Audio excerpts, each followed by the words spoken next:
Hello everyone. If you like this audiobook and want to listen to more, please consider subscribing. And if you like this video, like it as well, enjoy. Chapter 1. Trust me, bro. Jaxon Hawk, an introverted shut-in, had just finished his morning jog. It was the habit he started 3 months ago, deciding that he would improve his life. He was 24 now, still living at home with his mother and sisters, while most of his friends were out in the world working, building careers, and chasing their dreams. He grabbed his phone and started scrolling through social media. One of his friends had just posted wedding photos. Jaxon stared at the screen for a few seconds before typing a short message. "Congrats on getting married," he sent it, but inside, he felt a little stab of being left behind. Everywhere he looked, it seemed like everyone his age was moving forward while he was stuck in the same place. Why did I waste all my youth playing games, reading novels, and watching anime? I should have at least tried to get a girlfriend. He sighed, his eyes getting a little watery, and forced a smile. Still, hanging out with my online buddies wasn't all bad. He gave his cheeks a little slap with both hands. Come on, stop feeling sorry for yourself. Just focus on getting in shape and building some muscle. It was part of his New Year's thing, something he decided on after ending up in the hospital a few months ago. Turns out, sitting around all day and never moving wasn't so great for his health. This time, he promised himself he'd stick with it, no matter what. After a quick shower, Jaxon fired up his PC and plopped down in his beat-up gaming chair, ready for a few rounds of League. It was his little treat for finishing a 10-kilometer run. As soon as his PC was up, Discord popped open. Right away, he saw their server was going nuts. Messages were flying by faster than he could read. "Guys, this is for real. This isn't AI or anything. I got this from a reliable source, and I'm just letting you know. There's gonna be a zombie apocalypse. Lol. Lol. Lol. Who's gonna fall for that? I saw the video too. It looks legit. I think the government doesn't want to freak people out, so they're keeping it quiet. Meh, nice try Diddy. I think I might actually believe you guys this time. Yeah, go on and believe them. Just don't cry when you get pranked again. ... The chat just kept going and going, and Jaxon scrolled through it with a frown. Their server had like 1,200 people, and like always, everyone was split. Some people were laughing and saying it was a joke, but others were swearing the video was real. Only a few seemed to really believe it, and the rest were just watching the drama. Curious, Jaxon clicked the link and checked out the video himself. It showed this dude covered in blood, like, totally freaking out while a bunch of people tried to hold him down. But this, infected, guy was fighting back like crazy, biting and clawing at anyone who got near him. The camera was shaking all over the place as the person filming ran and screamed. Nothing about it looked fake or anything, it felt way too real. What the heck is that? Is that for real? Jaxon mumbled to himself. He wanted to just laugh it off, but he felt a little knot of worry in his stomach. He opened a DM to his best gaming buddy, Harlem Laver. "Dude, that zombie video, is it real?" "It's real, bro. You gotta hurry and stock up on food and get some weapons before the virus gets to your country." "How can you be sure? It's so easy to make fake videos with AI these days." "This one came from the dark web. It's the real deal, so don't waste time, get ready now." Jaxon frowned at the message. He and Harlem Laver had been friends for ages, and this guy wasn't the type to mess around like that. What should I do? Screw it, Jaxon muttered. He typed one last message to his friend. "If this isn't real, I swear I'm gonna find you and kill you. This is a real zombie apocalypse. Source. Trust me bro." Jaxon groaned and shut down his PC. His heart was beating a little faster now. He stood up, grabbed his phone, and made a call. A soft voice answered after the second ring. "Jaxon, what's up? Sorry, I'm still at work, it's a bit busy right now." "Mom, hold on, it's an emergency. Something happened at home, you need to come back right now." What's going on? What happened? Just come home first. I'll explain later. It's really important, so please come home now." He ended the call with a sigh and just stared at his phone. "Okay, I've done it now. No point in regretting it, I'll just apologize and beg if this turns out to be a big joke," Jaxon said to himself. He couldn't take the chance. Not with his family. He called his 2 older sisters next and told them the same thing he told their mom. "All right, I'll be there," his oldest sister said before he hung up. Time to get ready. Since he'd read and watched so many books and shows about zombie apocalypses, a shut-in like him had actually learned a few useful things. He'd always made fun of those main characters who made dumb choices. First things first, gotta get food. He crawled under his bed and pulled out all the cash he had hidden there. Every single coin and bill. He grabbed his wallet, cards, and whatever savings he had lying around. All my savings. If this is a joke, I'm gonna find that jerk, Jaxon hissed, then stuffed all the money into his jacket. He hopped on his motorcycle and sped off to the closest convenience store. Rice, canned food, water, gas, is all this even gonna fit on my bike? Jaxon mumbled as he quickly threw everything he could into his basket and bag. Everything around him still seemed normal. People were just walking around, chatting, laughing, and doing their thing like nothing was happening. The world looked the same, but Jaxon couldn't shake the feeling that something was wrong. His heart was pounding faster and faster. The more he thought about that video, the bloody guy freaking out, biting, and screaming, the more real it seemed. He got in the checkout line but started getting impatient as the minutes ticked by. Excuse me, he said to the guy in front of him. Can I cut in line? I have an emergency right now. The guy scoffed, crossing his arms, looking at the pile of food in Jaxon's arms. Seriously, some of us have places to be, buddy. Get in line. Jaxon then pulled some cash out of his pocket. I'll pay you, just let me go ahead. The guy stared at the money, thought about it for a second, then grabbed the cash from Jaxon's hand. Alright, fine, no takebacks. Jaxon immediately rushed to the counter. Faster, faster, faster. That's all he could think as he watched the cashier scan his stuff one by one. He glanced at his watch. 11 a.m. As soon as he paid, he grabbed the bags and rushed outside. It was hard to balance everything. 1 sack of rice, 2 boxes of canned goods, a box of bottled water, and a small gas tank. He tied everything onto his motorcycle as best he could. The bike could barely handle it, but he went for it anyway. By the time he got home, he was sweating like crazy. He unloaded the stuff and looked at what he had. This isn't gonna be enough to feed us for long. I need more, he mumbled to himself. He went back to his motorcycle, getting ready to go out again, when a car pulled up to their gate. He was about to hop back on his bike when 2 young women got out of the car. They both looked worried as they hurried toward the house. Natasha, you're here, he said, looking at the tall, beautiful woman with blue hair and blue eyes. She was 25 this year, his oldest sister. And Cindy, you're here too, he said, turning to the younger woman beside her. She was only a few months older than him, with black hair and matching blue eyes. Both of them were his sisters. What's going on? Why did you suddenly call us home?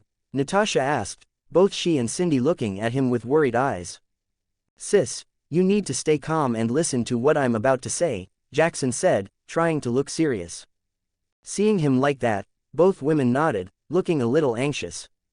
Jaxon stepped closer and put a hand on each of their shoulders. Sis, it's a zombie apocalypse. Twack, ouch, that hurt, Jaxon mumbled, rubbing his cheek. You could still see the red handprint where Natasha had slapped him. You deserved that, idiot. You called us home for an emergency just to say something stupid like a zombie apocalypse. Seriously, what's wrong with you? Natasha scolded as she drove the car toward a convenience store. What's really going on, brother? Did you have a nightmare or something? Cindy asked softly. She was startled at first, but now she looked relieved that nothing serious had happened. I'm telling the truth, Jaxon said, looking both of them in the eyes. I know I haven't done much with my life, and I've caused you guys and Mom a lot of trouble, but please, just believe me this time. I want to protect you both. His words made them both quiet for a second. Natasha, Cindy finally said, her voice a little unsure, like she wanted to believe her brother. Alright, you two are making me look like the bad guy again, Natasha sighed, gripping the steering wheel. Thanks, sis, Jaxon said with a small smile. HMPH. Natasha turned her head away, pretending to be annoyed. After a few minutes, they arrived at the convenience store. The 3 of them jumped out of the car and went inside to buy the stuff Jaxon had asked for earlier. They grabbed 5 sacks of rice, 10 boxes of canned food, 5 boxes of bottled water, and 3 gas canisters. They also got some medicine and first aid kits. After that, they loaded everything into the car. Are you really spending all your money on this? Natasha asked, frowning.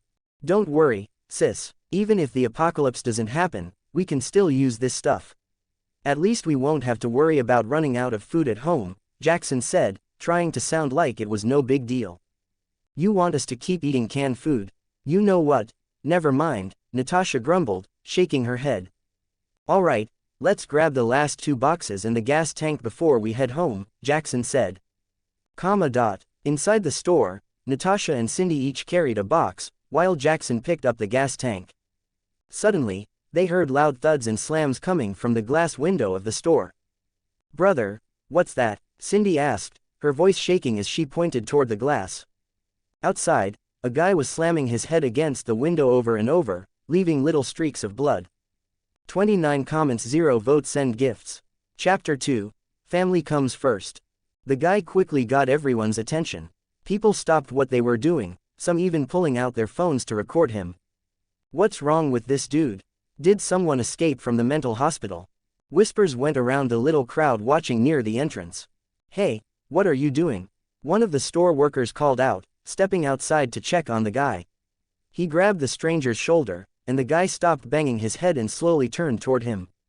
What's your problem? You're breaking the glass. You gotta pay for that. The worker yelled. Suddenly, the guy opened his mouth wide, showing off some sharp, wolf-like teeth, and bit down on the worker's neck. Ah, help! Blood went everywhere as the worker screamed and tried to get away, but no matter how hard he fought, the guy was too strong. Somebody, go out and help him. Someone from the crowd shouted. But nobody moved. They just stood there, filming it with their phones like it was a show. The worker struggled for a few seconds until he stopped moving. Then, his body twitched, and slowly stood back up. What are you two doing? Run! Jaxon's voice yelled, snapping his 2 sisters out of their shock. Move it, he shouted again as the 3 of them ran toward their car. What was that? Natasha gasped as they ran. Didn't you see it? They're zombies, Jaxon said, breathing hard. What? You seriously believe that? Natasha shot back. Just move. Damn it, I messed up. We should have just gone straight home, Jaxon thought, cursing under his breath. He'd miscalculated the time. But there was no time to think about it. They ran through the back of the store as Jaxon led his sisters, avoiding the crowd that was still frozen, watching what was happening outside. We can still make it, Jaxon thought. Just then, a figure stumbled out from the narrow hallway and lunged at Natasha. Both of them crashed to the floor as the zombie tried to bite her neck. Ah, get off me, she screamed, trying to push it away. Jaxon reacted without thinking. Leave her alone, he shouted, swinging the gas tank with all his strength. Clang! The heavy tank slammed into the zombie's head, twisting its neck at a crazy angle before it fell to the floor. Natasha, you okay? Jaxon crouched beside her and helped her up. Natasha's face was white as a sheet. Her hands were shaking, and she looked like she was about to cry. Brother, more are coming. Cindy trembled as she pointed. 4 more were running toward them. The zombies were super fast, like rabid animals gone wild. Run to the car. Forget the boxes, Jaxon shouted as he grabbed both his sisters by the arms and pulled them along. They ran as fast as they could. Jaxon kicked over store shelves and displays behind them, hoping to slow the things down. Their footsteps echoed through the narrow back hall until they burst through the exit door and reached Natasha's car. I'll drive. Get in, quick, Jaxon yelled, seeing that Natasha was still frozen in shock. As soon as they got inside, the 4 crazy zombies slammed into the windows, cracking the mirrors and pounding on the doors. Brother, Cindy shouted, freaking out. Hold on. Jaxon hit the ignition and stepped on the gas. The tires screeched as the car sped off, leaving the zombies chasing behind them. A few minutes later, they finally lost the ones chasing them. Jaxon checked the rearview mirror and saw Natasha sitting in the back seat, shaking, while Cindy hugged her tightly. You okay, Natasha? Jaxon asked softly. I think so. Those were monsters, right? Jaxon nodded. We'll talk when we get home. Everything's fine for now, just try to relax. The road ahead was still clear. Cars passed by like normal, but every now and then, they could hear screams for help coming from nearby streets. Jaxon didn't stop. He pressed harder on the gas, wanting nothing more than to get home safe.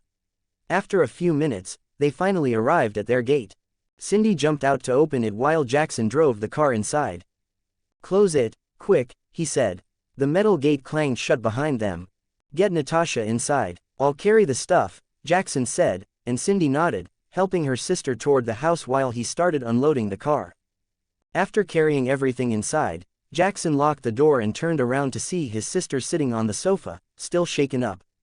"Where's Mom? Did you see her?" he asked. They both froze for a second before realizing what he meant. "Mom!" They shouted together and rushed off in different directions, calling her name as they searched the house. Their voices echoed through the rooms until Natasha called from upstairs, sounding relieved. "She's up here, she's okay, just sleeping." Jaxon and Cindy hurried to her room. When they saw their mother sleeping peacefully, they both let out a big sigh of relief. Especially Jaxon, he was the most relieved of all. This family was something he wanted to protect no matter what. He wasn't their blood relative. He had been an orphan before Isabel took him in when he was just 10. He still remembered those days, sitting alone, feeling lost, until a kind woman sat beside him, talked to him, and gave him a home. That woman was now the person he called Mom. Isabel woke up to the sound of their voices. She sat up and stretched, her long black hair falling over her shoulders. Even though she was in her early 40s, she was still a beautiful woman with kind blue eyes. "Jaxon, you called earlier. Is everything okay?" she asked in her gentle voice. "Mom." Cindy ran to her and hugged her tight. "What happened? Are you all right?" Isabel asked, holding her daughter's shoulder. Jaxon took a breath. "I'm glad you came home early, Mom. Actually, there are zombies outside." "Zombies?" Isabel blinked before laughing a little. "That's a funny joke, son." "No, Mom, he's telling the truth," Natasha said seriously. "We were attacked too. If it wasn't for Jaxon, She stopped talking, her voice shaking a little. Seeing her daughter's pale face, Isabel's expression changed. "You've been through a lot," she said softly, opening her arms. "Come here, honey." She pulled her into a hug. "Why didn't you believe me before?" Jaxon thought with a sigh. "Brother, how did you even know the zombies were coming?" Cindy suddenly asked, making both Isabel and Natasha turn their eyes toward him. "Yeah," Natasha added, raising a brow. "You've been staying at home all day, yet somehow you knew." All three of them looked at him curiously, waiting for an answer. It was quiet for a moment until Cindy spoke again. "Brother, are you like a reincarnated person?" she asked, her eyes shining with excitement. "PFTTT." Jaxon burst out laughing. "Cindy, I didn't know you were into those stories too. Guess you're more of a fantasy fan than I thought." Cindy's face turned red as she looked away, pouting. "Sorry for laughing, Cindy," Jaxon said, smiling a little. "It's nothing that crazy. My friend on Discord told me about it. I didn't really believe it either, but I took the chance, and thank God I did." 4 comments 0 votes send gifts. Chapter 3. The Sniper Appears. "You're lucky to have friends like that, Jaxon. Make sure to thank them," Isabel said, smiling. "Yes, Mom," Jaxon replied before turning to his sisters. "You two should rest now. You've had a tough day. Don't treat us like kids. I'm older than you, remember," Natasha said, crossing her arms. "You should rest too." Then, her voice got softer. She looked away, a little blush on her cheeks.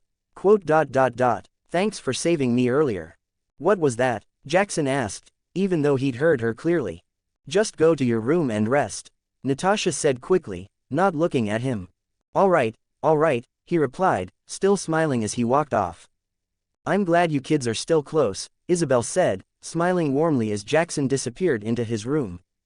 "It's not like that, Mom," Natasha mumbled, her face still red as she hurried to her own room. Isabel chuckled to herself. Back in his room, Jaxon turned on his PC and opened Discord to thank his friend. As soon as the app loaded, the server was going crazy. Everyone was talking about the zombie outbreak spreading all over the world. "Told you guys it was real. You should be thanking me for saving your lives. It's a zombie apocalypse, guys. It's finally here, yes. Why are you celebrating, you idiot? This is it. It's finally time for us nerds to take over. Guys, help, I just heard a growl outside. Jaxon scrolled through the messages and couldn't help but smile. Most of his Discord friends seemed to be okay. They were shut-ins like him, and in times like this, people who stayed inside were the safest. He tried messaging Harlem Laver, the guy who had warned him earlier, but he was already offline. I managed to get ready thanks to them, Jaxon said to himself with a small smile. Guess being friends with them for years wasn't a waste after all. He was about to lie down when he suddenly heard a loud scream outside. Jaxon immediately went to check through his window. Their house was a 3-story and was located in a higher elevation, allowing him to watch the neighborhood clearly. Down below, a mother and her daughter were running across the street, screaming for help. A zombie was chasing them, getting closer every second, his hands clenching into fists. He didn't know them, but their fear felt like his own. The girl tripped, and her mother stopped to help her up. Run, get away, Jaxon thought, clenching his fist. Suddenly, something popped into his head. Sniper system loading, host chosen. Congratulations, you have been chosen to possess the sniper system. Receiving newbie gift. DMR received precision variant. 5-round magazine. Semi-single shot operation equipped with suppressor. And a box containing 100 rounds 20 × 5 received. System, what the heck, I got a cheat, Jaxon gasped. So Cindy wasn't totally wrong, I actually got a cheat. He pushed the thought aside. Right now, he had to save those two. In his mind, he instantly knew how to summon the rewards, like the knowledge had been downloaded right into his brain. DMR, equip. A long rifle appeared in his hands. It looked just like the marksman rifles from his games. A big, magazine-fed gun with a medium power scope and a thick suppressor on the end. Wow, this thing is heavy. He rested the rifle on a table. Without any real training, he just did what he'd seen in games and movies. He slid a 5-round magazine into the rifle with a click and adjusted the scope. At the distance of about 200 meters, Jaxon saw the zombie running. When his target crossed the crosshair, he fired his first shot but missed. The rifle fired 1 round each time he pulled the trigger. For someone who'd never done this before, hitting a moving target was almost impossible without luck. Damn it, this is harder than I imagined, he thought, gritting his teeth. Jaxon fired again and again, already running out of bullets. He aimed for the zombie's torso, hoping it would be easier to hit, but still missed every time. 20 meters, 15 meters. The zombie was getting closer and closer to the mother and daughter. Jaxon quickly reloaded another round. Come on, hit it already, he thought, his heart pounding. 10 meters, 5 meters. Adrenaline rushed through him as he fired like crazy. One lucky shot finally hit the zombie's leg, making it stumble. The mother and daughter immediately ran toward a safer spot while the zombie struggled to stand. It started crawling, trying to chase them, but it was moving slow and clumsy. Jaxon peered through his window, sighing in relief. I wasted a lot of bullets, but at least they got away. Now then, Jaxon loaded another round, his hands still shaking a little from the adrenaline. The zombie was slowing down, crawling all weird, giving him a chance. He took a deep breath, rested the rifle on the table, and aimed for the head. He squeezed the trigger, and the shot went wide, just clipping the side of its head. The zombie jerked, but didn't fall. Crap, Jaxon muttered, his heart pounding. He realized he hadn't thought about the kickback. The rifle kicked back harder than he expected, messing up his aim. He adjusted his grip, sliding his hand a little lower on the stock, and focused on the crosshair. Another shot. This time, it hit its shoulder. Not perfect, but the zombie stumbled, slowing down even more. He nodded to himself, quickly learning how much to make up for the kick, how to hold his breath, how to steady the scope. Finally, he breathed out slowly, lined up the crosshair at the zombie's head, and squeezed the trigger. The bullet hit perfectly. The zombie crumpled, dead. Jaxon leaned back in his chair, wiping sweat from his forehead. Phew, finally. Took some practice, but I got there. Just then, a notification popped up in front of him.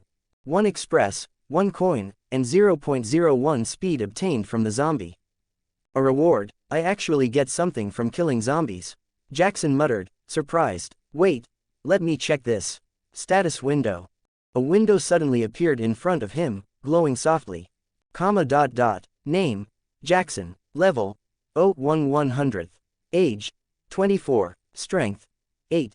Speed, 7 plus 0.01. Agility, 6. Intelligence, 8. Stamina, 8. Vitality, 5. Stat points, 0. Passive skill, marksmanship. F gains instinctive knowledge on how to hold, aim, and fire a gun with minimal recoil and better control. Coins, 1 used to purchase rifles, bullets, items, and upgrade weapons in the weapon shop. This is amazing. So I actually get stats from killing zombies. His eyes wide with excitement. Even though it was just a little bit, it felt real. He clicked through the menu.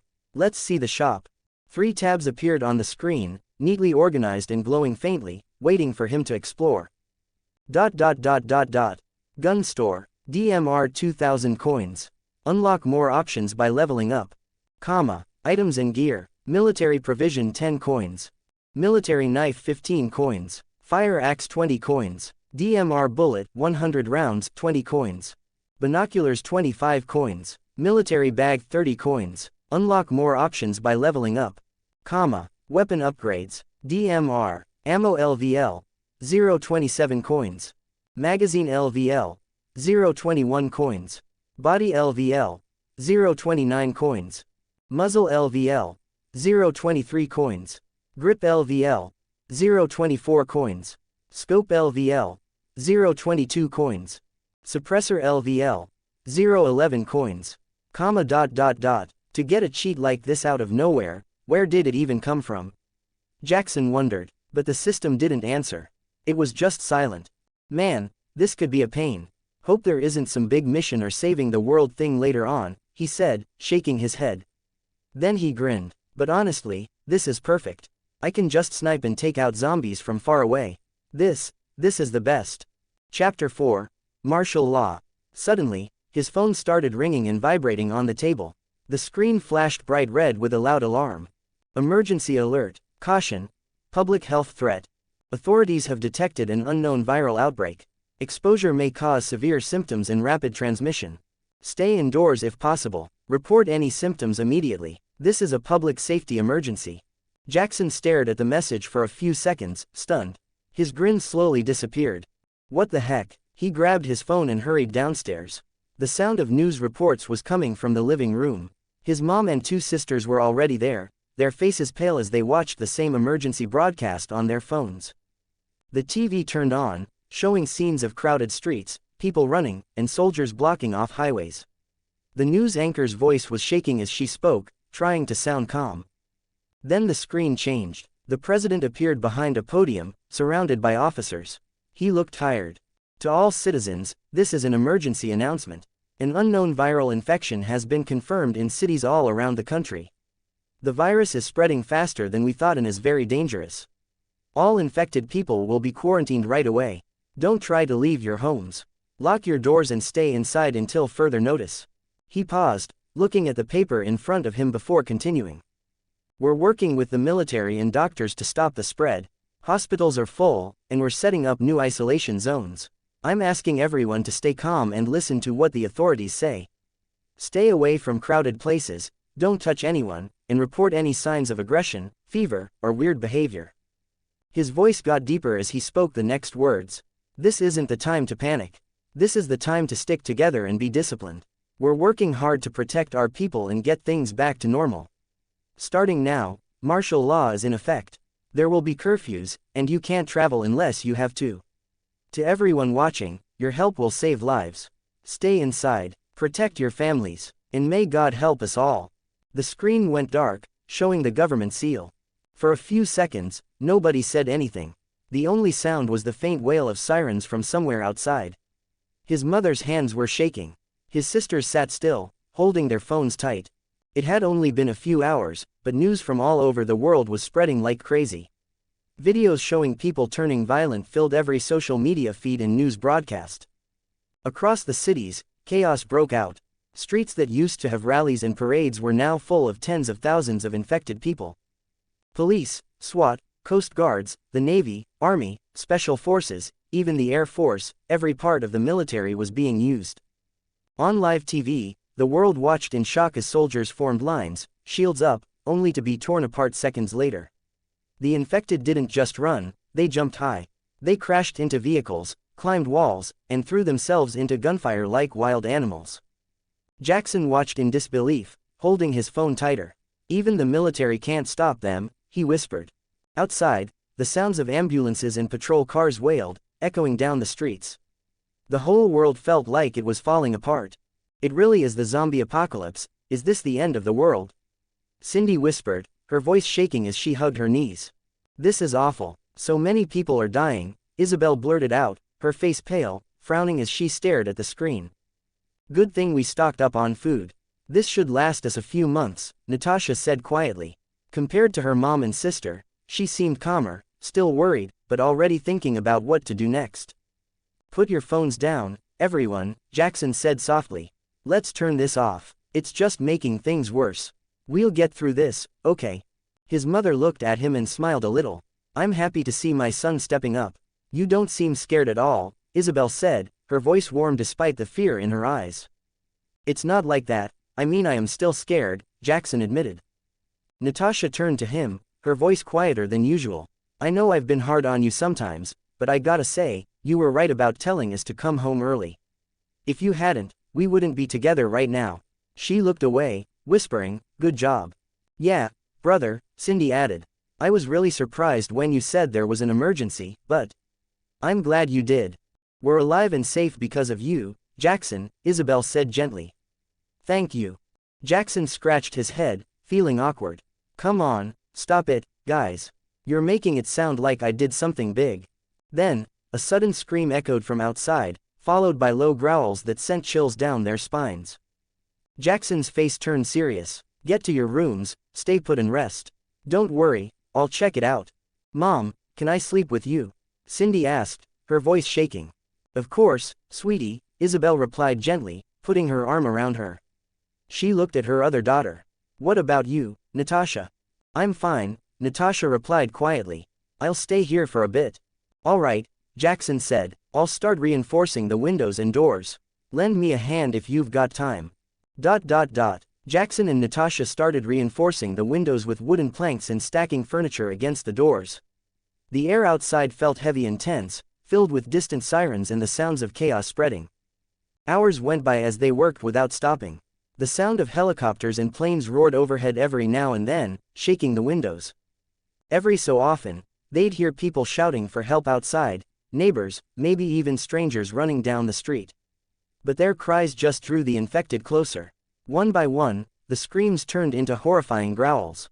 Jaxon and Natasha saw it from the window, a man trying to fight off a zombie before getting dragged down. They froze, unable to look away. Then they silently went back to work, both trying to pretend they hadn't seen it. While Natasha held a wooden plank in place, Jaxon hammered it tightly against the frame.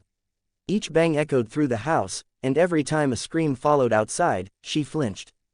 Natasha, Jaxon called out. She looked up, her hands shaking a little. You're not okay, he said. Go upstairs with Mom and Cindy. I'll finish the rest. Natasha hesitated, biting her lip. She wanted to argue but couldn't think of anything to say. After a moment, she nodded quietly and went upstairs. Hour after hour, the number of zombies kept growing. Jaxon worked as fast as he could, tightening the last planks and stacking the last of the furniture against the doors. When he was done, he leaned closer to a small gap between the wooden boards and peeked outside. Through that little hole, he could see the street and the houses across from them. One of the neighbors, a family that had stayed home, wasn't so lucky. As soon as the zombies heard noises from their house, they rushed toward it. Even with the doors and windows shut, it didn't matter.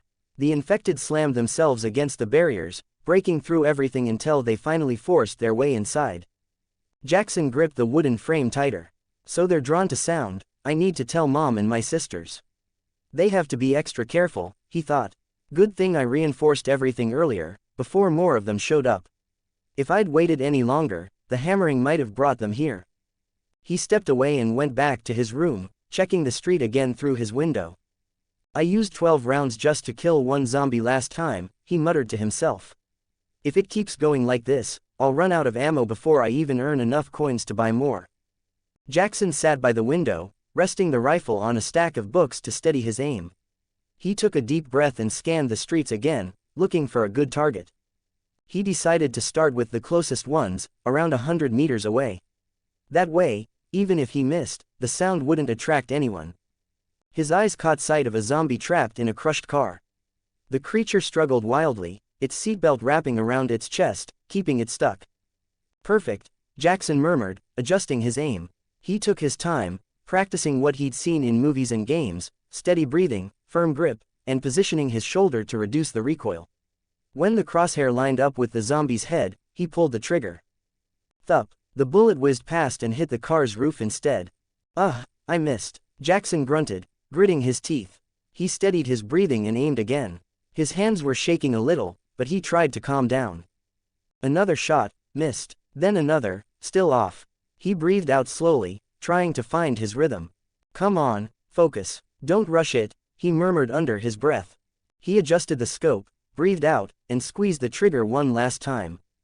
Thup! This time, the bullet went clean through the zombie's forehead. Its body went limp, slumping against the seat.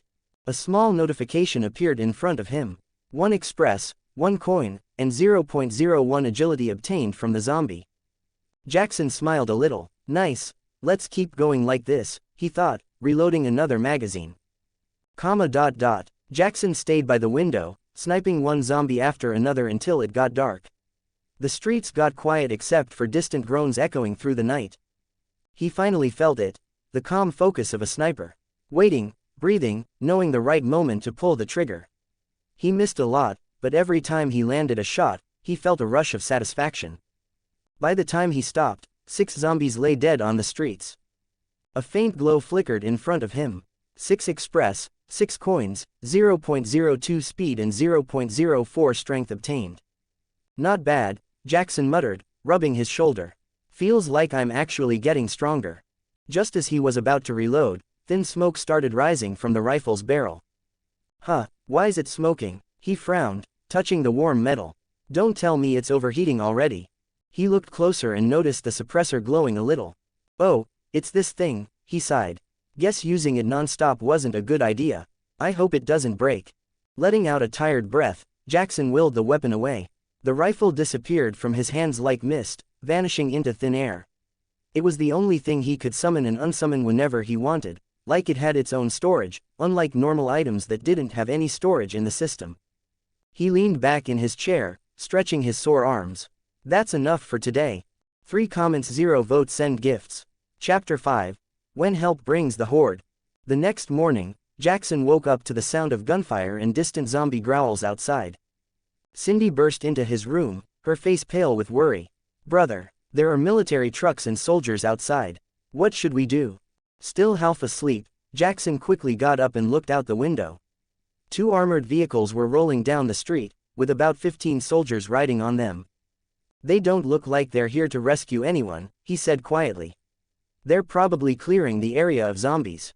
He turned to Cindy. Tell Natasha and Mom to stay in their rooms. These zombies react to noise, so make sure everyone stays quiet, and no one goes outside.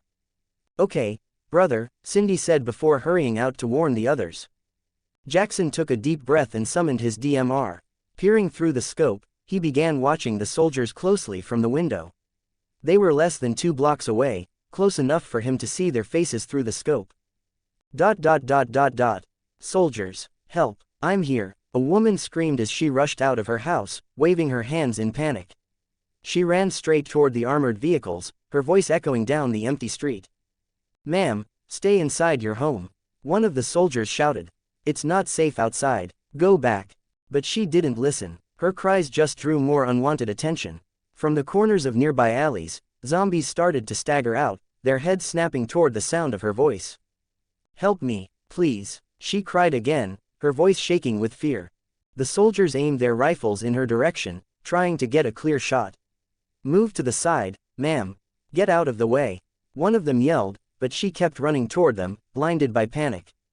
Run, a soldier shouted again, but his warning came too late. A zombie lunged from behind, tackling her to the ground. She screamed as its teeth sank deep into her shoulder, blood spraying across the pavement. The soldiers rushed forward, firing at the creature, but the damage was already done. From his window, Jaxon lowered his rifle a little, his eyes narrowing as he clicked his tongue. Why didn't you listen? He thought. That was just stupid. Jaxon adjusted his rifle, his eyes focused through the scope. This will be another chance to kill zombies, he thought. They'll draw the horde and fight them head-on while I support from a distance. A win-win situation. Moments later, gunfire erupted outside. To your positions, soldiers. A commanding voice shouted. Fire. The soldiers unleashed a storm of bullets. Muzzles flashed, echoing through the street as they gunned down the woman, now turned, and the swarm of zombies closing in from all sides. Watching from his window, Jaxon steadied his breathing and joined in. Each suppressed shot from his rifle dropped another target before it got too close to the soldiers. Hope they don't clear all of them, he thought, tracking another target through his scope. If they wipe them out, I'll be left with no prey. Down below, 2 soldiers took cover behind a vehicle. One of them glanced toward the fallen bodies nearby. "Hey, did you take those out?" he asked, confused. "I didn't see anyone aiming over there." "No, not me," the other replied, reloading his rifle. "Stay focused," their officer barked. "More are coming, front side." Jaxon smirked a little as he reloaded another round. "Perfect, keep them busy just like that." But the sound of gunfire had drawn even more of them. From every street and alley, zombies started sprinting toward the noise. They were too fast. Their twisted bodies moved like wild athletes, charging in from every direction. Within minutes, hundreds had already gathered. "Damn," Jaxon muttered under his breath as he watched through the scope. "Isn't this a bit too much? How did they get here so fast?" He reloaded quickly and started firing again, each suppressed shot hitting its mark. "Start the car," the officer shouted. "We're pulling back. Move, move." The soldiers began retreating toward their vehicles, firing as they went. One by one, they climbed inside while covering each other, but the horde was already closing in. "Go, step on it," the engine roared as the vehicle tried to push through, ramming into the crowd. Bodies slammed against the armored sides, blood smearing across the metal. Then, crack, crack, the sharp sound of shattering glass echoed through the street. Jackson's eyes widened as he saw it. From every nearby house, infected burst through windows and doors, some leaping from second floors straight onto the vehicles and soldiers below. "Infected from above, shoot them," one of the soldiers yelled. But the vehicle jerked violently as it sped down the cracked road, making it almost impossible for them to aim. Bullets flew wildly, missing their marks. Then one soldier screamed. An infected had landed on top of him, biting deep into his neck. That was only the beginning. More infected dropped from above, crashing onto the vehicles like predators. Soldiers fought back desperately, but they were outnumbered, their formation broken in seconds. Inside one of the cars, a zombie lunged at the driver.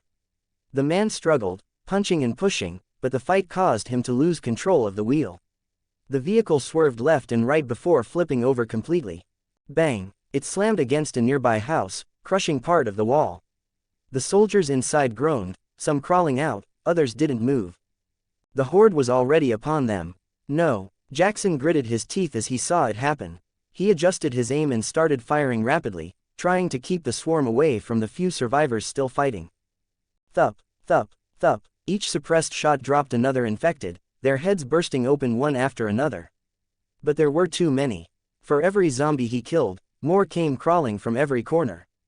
Before long, the swarm engulfed the overturned vehicle completely, dragging down the last of the soldiers as their screams filled the air. The other military vehicle kept moving, swerving left and right as it tried to escape. The soldiers inside fired out the windows, mowing down anything that came close. But there were too many. The streets were packed with infected, and no matter how fast the driver went, more kept flooding in from every corner. Zombies slammed against the sides of the vehicle, some even clinging onto it. The weight threw the car off balance until it skidded sideways. One of the tires burst, and the whole vehicle flipped onto its side with a loud crash. Moments later, the swarm caught up. The soldiers inside barely had time to scream before the infected tore through the metal doors, dragging them out one by one. Soon, nothing was left but silence and blood. "You've got to be kidding me," Jaxon thought, his hands tightening around the rifle. They lost, even with guns and vehicles. Now they've just brought more of those things here. He stayed still, watching from the window as the swarm spread through the neighborhood. He'd taken down dozens, but it hadn't been enough. 4 comments 0 votes send gifts. Chapter 6. Silence is Survival. Jaxon hurried out of his room and went straight to his mom's. When he opened the door, he found all 3 of them huddled by the window, their faces pale. They had seen everything. "Brother, the soldiers, they died," Cindy said, her voice trembling, eyes filled with tears.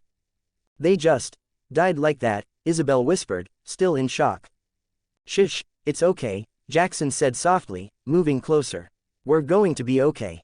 Just stay quiet, and they won't find us. He reached out and gently patted their shoulders, trying to calm them down. After a moment, he looked at Isabel. "Mom, can you prepare something to eat? Just something light." "All right," Isabel said, nodding slowly. She stood up and headed toward the kitchen, still shaken but trying to keep herself busy. While Isabel was in the kitchen, Natasha remained by the window, her eyes fixed on the wrecked military vehicle down the street. Smoke still rose from it, and the faint sound of growls echoed in the distance. "We need to get those guns they left behind," she suddenly said. Her words caught both Jaxon and Cindy off guard. "What are you saying, sis? That's dangerous," Cindy exclaimed. "Didn't you see what happened to those soldiers out there?" "I know that," Natasha replied sharply, frustration slipping through her tone. "Hey, calm down," Jaxon said quietly. "Keep your voice down. They might hear us." Natasha took a deep breath, then lowered her head. "Sorry. Don't go out, sis. Please," Cindy said, gripping her sister's hand tightly. "I don't want you to end up like them." Natasha gave a faint smile. "I'm sorry. Don't worry, I won't." Cindy frowned. "Then why do we even need those guns?" Natasha looked at both of them. "Because we can't rely on food and shelter alone. The world's falling apart, and soon it won't just be zombies we need to worry about. When things get desperate, people can be worse than monsters. We need weapons to protect ourselves." Jaxon blinked, then smiled a little to himself. "You really are a strong-willed woman, sis," he thought. She had been shaken and scared yesterday, but now she looked calmer, already thinking about their next steps. Ever since they were kids, Natasha had always been like that. She could adjust to anything, no matter how bad things got. She always managed to stay composed and figure things out. "Maybe if I hadn't received the system yesterday, I'd be relying on her too," Jaxon thought. He looked at her and said softly, "We don't have to act now, sis. It's too dangerous to go outside. We'll wait until things calm down first." Natasha nodded. "Yeah, you're right. At the dining table, the four of them ate in uneasy silence. Every scrape of a spoon or rustle of clothing felt too loud. They tried to keep quiet, afraid that even the smallest sound might draw something's attention. From outside, faint growls and dragging footsteps echoed. The sounds were distant, but close enough to remind them of the danger lurking beyond their walls. Jaxon glanced at his family. Among his sisters and mom, Cindy was the one struggling the most. Her hands shook as she ate, and every time a growl came from outside, her shoulders flinched. Natasha sat beside her, staying calm and composed, while their mother kept a brave face, though her tight grip on the spoon gave her fear away. Then, as Cindy reached for the water, her trembling hand slipped.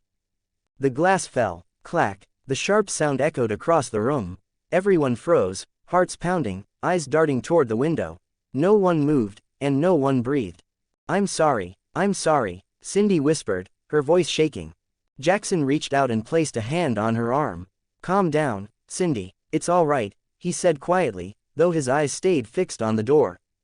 Then suddenly, thump, thump, a heavy banging sound echoed from the front gate.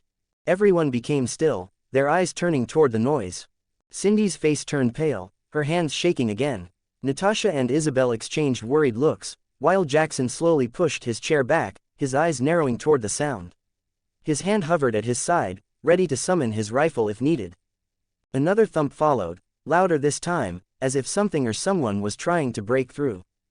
Then, a loud scream tore through the quiet morning. It came from the neighborhood, sharp and desperate. The banging at their gate stopped. Then they heard it. Multiple growls shifting direction, the sound of shuffling feet rushing toward the scream. Jaxon breathed out, feeling his heartbeat slowly ease. That was close, he thought. Even if I managed to kill the zombie outside, the noise would only bring more of them, just like what happened to the soldiers. I'm really sorry, Cindy whispered, tears welling in her eyes. It's fine, Jaxon said softly. Just be careful next time. Isabel reached over and gently patted Cindy's hand. Come on, sweetie, eat your food, it's all right now. They went back to their meal, each bite small and quiet. No one spoke again. After finishing, they silently returned to their rooms. As Jaxon entered his room, he quietly closed the door behind him and sat on the edge of his bed. He summoned his system window, and a faint blue glow reflected across his face. Lines of text appeared in front of him, showing his current stats and available upgrades. He had collected 34 coins, enough to either upgrade his gear or buy another 100 rounds of ammo. His strength, speed, and stamina had also improved slightly, plus 0.21 strength, plus 0.08 speed, and plus 0.05 stamina. There's still a bit of noise when I shoot, even with the suppressor, he muttered, tapping his chin. That could be dangerous, especially now that more of them are outside. All right, upgrade suppressor. A faint chime echoed in his mind. 11 coins spent. Suppressor LV.0 right pointing arrow LV.1. He nodded slowly, eyes fixed on the glowing text. I still have 23 coins left, he said softly. I should save them, but better to be safe. Upgrade suppressor again. 13 coins spent. Suppressor LV.1 right pointing arrow LV.2. Nice, Jaxon whispered, a small smile forming on his lips. Let's see how it changed. He stood up, walked toward the window, and carefully peeked through the curtains. The streets were littered with broken cars and scattered bodies. Jaxon summoned his rifle, its form materializing quietly in his hands. He adjusted the scope, his eyes scanning the street below for a target. Through the scope, Jaxon looked toward the neighbor's house, the same one where the scream had come from earlier. The sight made his stomach tighten. The doors and windows were hanging loosely, blood smeared across the walls and floor. Furniture was scattered everywhere, and what was left of the house looked as if it had been torn apart by wild beasts.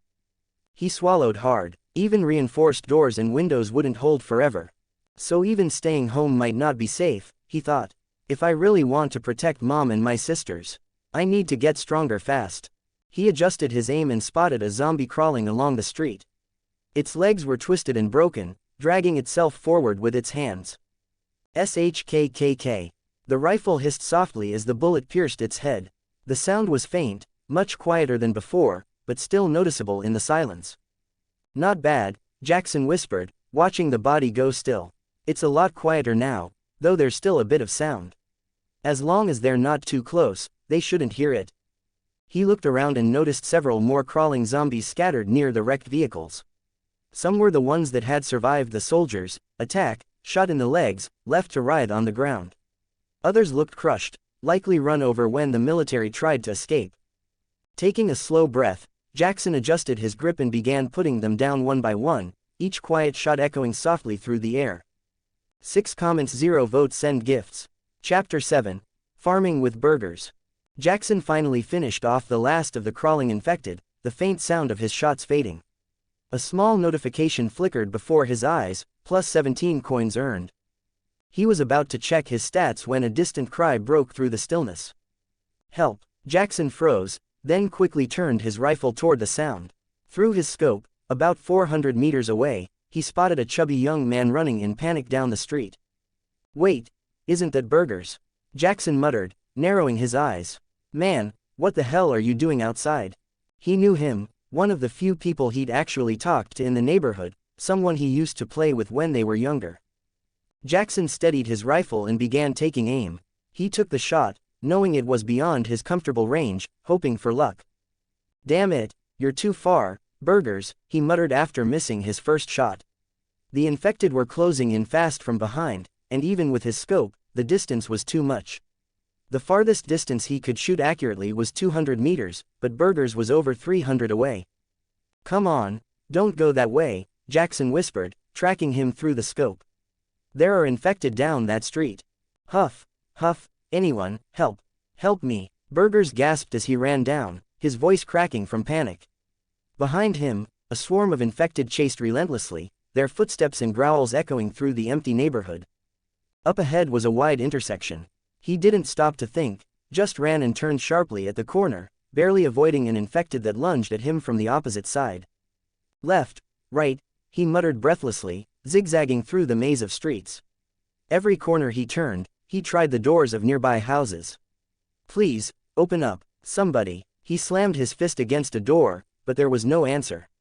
Only the guttural moans of the infected closing in. Eyes wide with fear, Burgers pushed off the wall and sprinted again.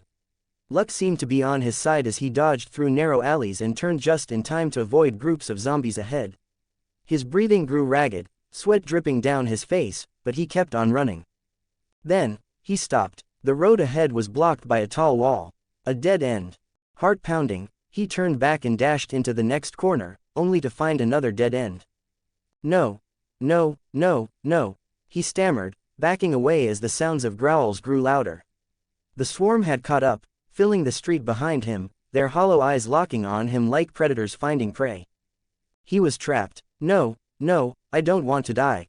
Burgers gasped, his eyes darting around frantically for a way out. Then he spotted an electric post nearby. Without thinking twice, he ran toward it and leapt, wrapping his arms around the rough metal surface. It wasn't easy to climb. There were no proper grips, and his chubby frame made every move a struggle, but fear gave him strength. Bit by bit, he pulled himself higher, ignoring the pain in his arms and legs as the infected swarmed below, clawing and growling up at him. He looked down and breathed in relief. I did it, I actually.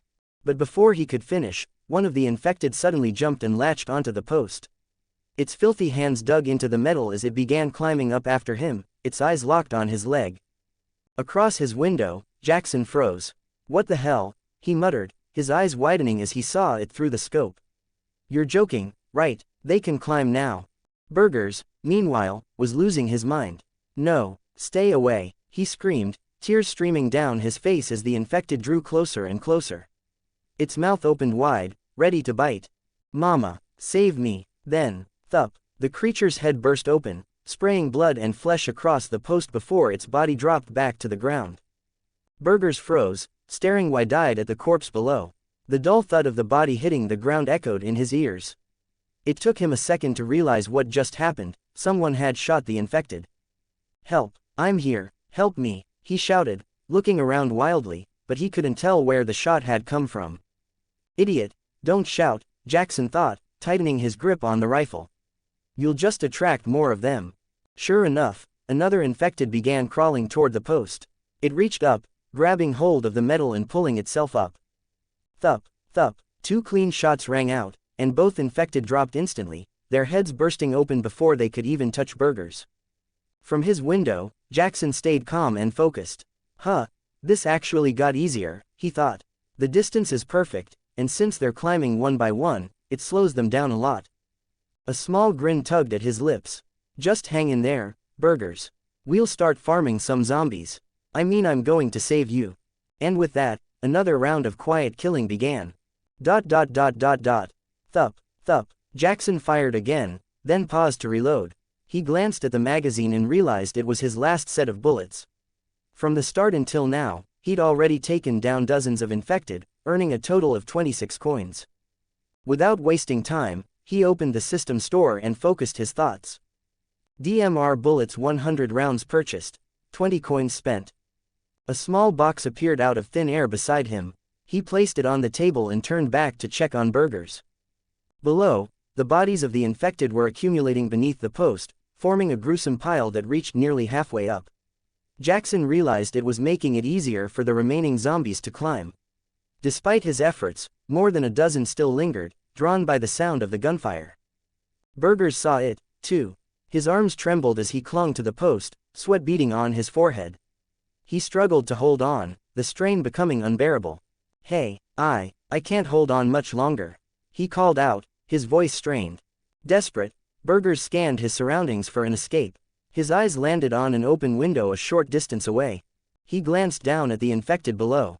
Their jaws snapped hungrily, as if anticipating the taste of his flesh. Burgers trembled, anxiety coursing through him. His arms felt weak, his grip slipping, but he forced himself to take a deep breath. 3, 2, 1. He pushed off the post, throwing himself at the window with everything he had left. He didn't quite make it. His body slammed hard against the wall, but his hands caught the edge of the window. He clung there, muscles screaming, holding on for dear life. I am not gonna die a virgin, he yelled through clenched teeth. With a final surge of strength, he hauled himself up and tumbled awkwardly through the window, landing in a heap inside. Up above, Jaxon let out a sigh of relief. Burgers had helped him take down more zombies than he could even count. If the guy had died out there, it would have weighed on his conscience. Stay safe in there, Burgers, Jaxon murmured, letting out a long, tired breath. His shoulder was throbbing from the constant recoil, and now that the adrenaline was wearing off, he could finally feel the ache in his hands and arms. Sorry, I made a mistake, the stat gain from zombies should be 0.01, not 0.001. I've already fixed it in the previous chapter and will keep it consistent going forward.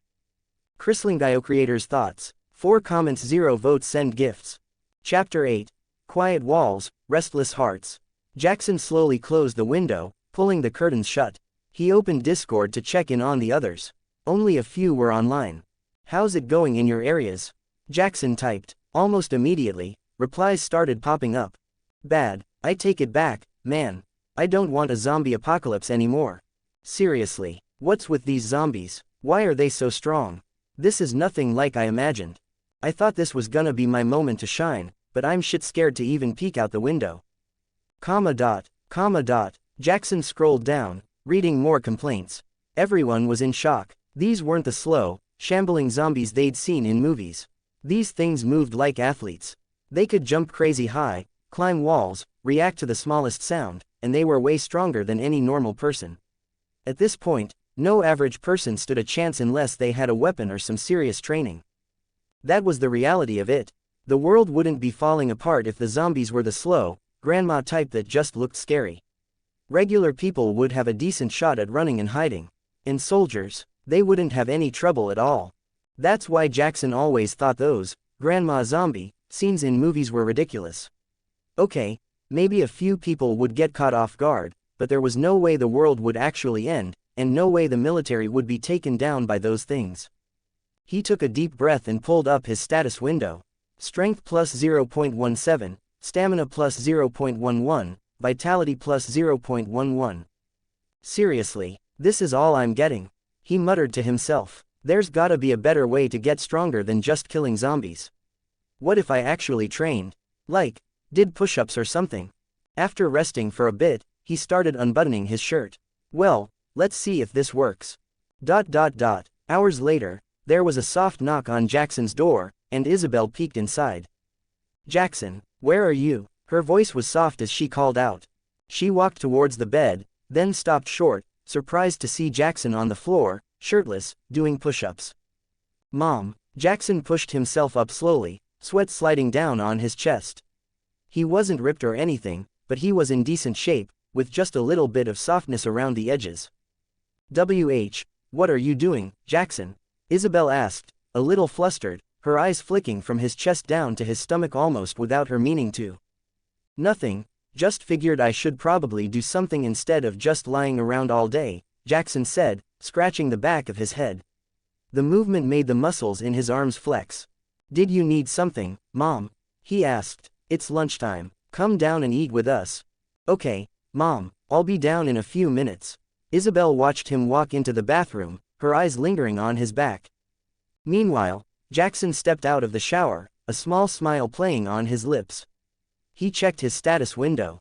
Strength plus 0.10, that was the result of 2 solid hours of push-ups, pushing himself until he couldn't do another one. Not bad at all, he muttered, feeling a little proud of himself. I could do this whenever I need to clear my head after all that sniping. At the dining table, the 4 of them ate in silence, each with a bowl of chicken soup in front of them. Did you guys see the news? Natasha whispered suddenly. What did it say? Isabel asked, looking up. They're saying the government's starting mandatory recruitment for all men, Natasha replied. The table went quiet, and everyone's eyes turned to Jaxon. They're not taking my son, Isabel said immediately, pulling him into a tight hug. Yeah, we'll hide you when they come, brother, Cindy added, nodding seriously. Calm down, Mom, Jaxon mumbled, feeling Isabel's softness against his face. They can't just do that. Remember, we're stuck here. Oh, Isabel said, realizing her mistake and loosening her grip. She glanced at Jaxon, noticing his slightly flushed face. That was dumb of me. I forgot, she said awkwardly. Jackson's right, they can't really enforce that on people they can't get to. They're only reinforcing these in safe zones, Natasha whispered. Safe zones? There are actual safe zones? Isabel asked, her eyes widening. Yeah, from what I saw, the government set them up all over the country. I'm guessing, no, I'm pretty sure. Those soldiers who came this morning were part of that. They were trying to clear the area, Natasha said, sounding confident. They didn't make it here, but some probably succeeded somewhere else. Safe zones, that sounds nice, actually. Maybe we can still count on the government, Jaxon muttered. I wouldn't get your hopes up, Natasha warned. Now that it's all over the news, everyone's gonna be rushing there. More people means more problems, and a bigger chance of getting infected. So what do you think we should do, sis? Cindy asked. It's just a guess, but I think we should stay put for now and see what happens. If those safe zones actually hold up and stay safe, then we can think about going, Natasha said. And I don't think they've completely given up on this area either. I saw some zombies getting taken out outside a while ago. Didn't see anyone, so it must have been a sniper. But it's weird, I thought all the soldiers here were dead, she added, looking thoughtful. Really, maybe there's someone still out there, Jaxon said, chuckling a little. While the others started clearing the table, Cindy kept peeking through the cracks in the reinforced window. Everything seemed quiet until she spotted something moving. Brother, there are people out there, she whispered. Not soldiers, are they? Let me see, Jaxon said, getting up. They all crowded around the window, peering through the gaps. They saw 4 guys and 1 woman, each carrying some kind of weapon: baseball bats, crowbars, and axe. They were creeping along the street, moving quietly and carefully. Jaxon followed their path with his eyes. They're heading toward the military vehicles, he said, analyzing the situation. You're right, Cindy whispered.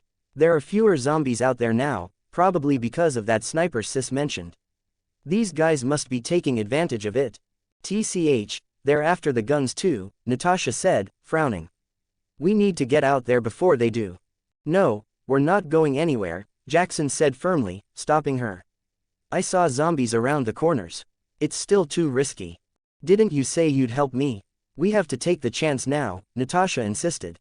Sis, listen to me, Jaxon said, his voice serious.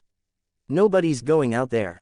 Even though it looked like there were fewer infected, Jaxon knew from his sniping earlier that many were still lurking around the corners. Don't let her go out there. If she tries, stop her, Mom, Jaxon said, his voice firm. What's that supposed to mean? Natasha asked, frowning at him. I'm serious. I'll drag you back myself if I have to, Jaxon said, staring into her eyes, refusing to take no for an answer. Hey, stop it, you two. No fighting, we're family. Let's just talk about it, Isabel said, trying to diffuse the tension. I'm not trying to fight you, sis, Jaxon said softly, reaching for Natasha's hand. Believe me, I'm not trying to boss you around. I just don't want anything to happen to you. HMPH, Natasha muttered, pulling her hand away, but a faint blush appeared on her cheeks. Jaxon leaned closer and whispered in her ear, Don't do anything reckless, Natasha. She didn't look at him, but the blush was still there. I'll keep watch from upstairs. Don't worry about the weapons, I've got a plan, Jaxon said, heading back to his room. Brother seems different than usual, Cindy whispered. I kinda like him this way, Isabel murmured, almost without thinking. What was that? Cindy asked, turning to her. Did I say something? Isabel asked, looking surprised. 2 comments 0 votes send gifts. Chapter 9, Beneath the Scope. As Jaxon reached his room, he summoned his rifle and started upgrading his suppressor right away. He still wasn't satisfied with the sound it made when firing, his goal was to make it completely silent. 17 coins spent. Suppressor LV.2 right pointing arrow LV.3. 22 coins spent. Suppressor LV.3 right pointing arrow LV.4. He used up all 39 of his remaining coins, but it felt worth it. Not only did it make the gun even quieter, but he also noticed that it wasn't overheating like it used to. Turning his eyes back to the street, Jaxon spotted the group below.